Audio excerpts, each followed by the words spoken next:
પ્રભારી મંત્રી શ્રી કુંવરજીભાઈ હળપતિના હસ્તે ડાંગ જિલ્લામાં વિકાસ કાર્યોનું કરાયું ખાતમુહૂર્ત। વઘઈ ખાતે આદિજાતિ વિભાગના કુલ ₹3,265.32 લાખના કાર્યોનું કરાયું ખાતમુહૂર્ત।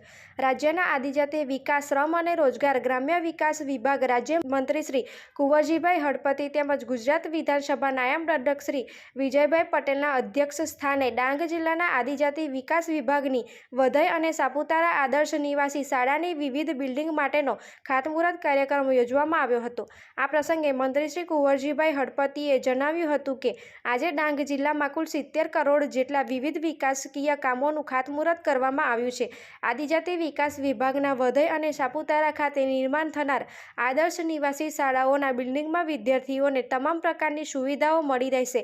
મકાન બાંધકામની કામગીરી ટૂંક જ સમયમાં શરૂ કરવામાં આવશે તેમ વિધાનસભાના નાયબ અધ્યક્ષ શ્રી વિજયભાઈ પટેલે જણાવ્યું હતું। વર્ષ 2009માં ગુજરાતના પૂર્વ મંત્રીશ્રી અને હાલના દેશના વડાપ્રધાન શ્રી નરેન્દ્રભાઈ મોદીના કારણે ડાંગ જિલ્લાને વઘઈ અને સુબીર તાલુકાની ભેટ મળી હતી, જેના કારણે આજે અહીં મામલતદાર કચેરી તેમજ અન્ય કચેરીઓના કારણે લોકોના કામો ઝડપથી થવા લાગ્યા છે તેમ પણ શ્રી પટેલે વધુમાં જણાવ્યું હતું। શ્રી વિજયભાઈ પટેલે સ્પષ્ટતા કરતા જણાવ્યું હતું કે ડાંગ જિલ્લામાં મહાકાય ડેમો નહીં બને, પરંતુ નદીનું વહેતું પાણી અટકાવવા માટે 82 કરોડના ખર્ચે નાના ડેમો બનાવવામાં આવશે।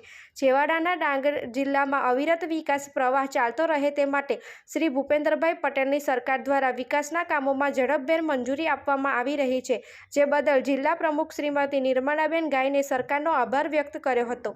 ઉલ્લેખનીય છે કે ગુજરાત સરકારના માર્ગ અને મકાન વિભાગ દ્વારા ડાંગ જિલ્લાના આદિજાતિ વિકાસ વિભાગના નિર્માણ થનાર કામોમાં વઘઈ ખાતે આદર્શ નિવાસી કુમાર શાળાનું મકાન, હોસ્ટેલ બિલ્ડિંગ તથા ડાઇનિંગ હોલ અને સ્ટાફ ક્વાર્ટર્સનું બાંધકામ ₹2,145.92 લાખ તેમજ સાપુતારા ખાતે આદર્શ નિવાસી કન્યા શાળા સંકુલમાં હોસ્ટેલ બિલ્ડિંગનું બાંધકામ ₹1,119.40 લાખના ખર્ચે બનાવવામાં આવશે, જેમાં આદિજાતિ વિસ્તારના કુલ 440થી વધુ વિદ્યાર્થીઓને ઉચ્ચ શિક્ષણ, રહેવાની સગવડ સાથે લાભ મળશે તેમજ સ્ટાફના કર્મચારીઓ, અધિકારીઓને રહેવા માટે કુલ 22 આવાસોનો લાભ મળશે। આ પ્રસંગે ડાંગ જિલ્લા પંચાયત માજી પ્રમુખ શ્રી બંગરભાઈ ગાવિત, વઘઈ તાલુકા પંચાયત પ્રમુખ શ્રીમતી ચંદરભાઈ ગાવિત, ભાજપા પાર્ટી પ્રમુખ કિશોરભાઈ ગાવિત, મહામંત્રી શ્રી રાજુભાઈ ગામિત, શ્રી હરિરામ સાવંત, શ્રી દિનેશભાઈ ભોએ, જિલ્લા વિકાસ અધિકારી શ્રી R.M. ડામોર, કાર્યપાલક ઇજનેર શ્રી S.R. પટેલ, આદિજાતિ વિકાસ વિભાગ અધિકારી શ્રી R.K. કનુજા, વઘઈ મામલતદાર શ્રી R.M. ચૌધરી સહિતના પદાધિકારીઓ, અધિકારીઓ સહિત મોટી સંખ્યામાં ગ્રામજનો ઉપસ્થિત રહ્યા હતા। Reporter Vinod Pawar, BN news Gujarati, Dang.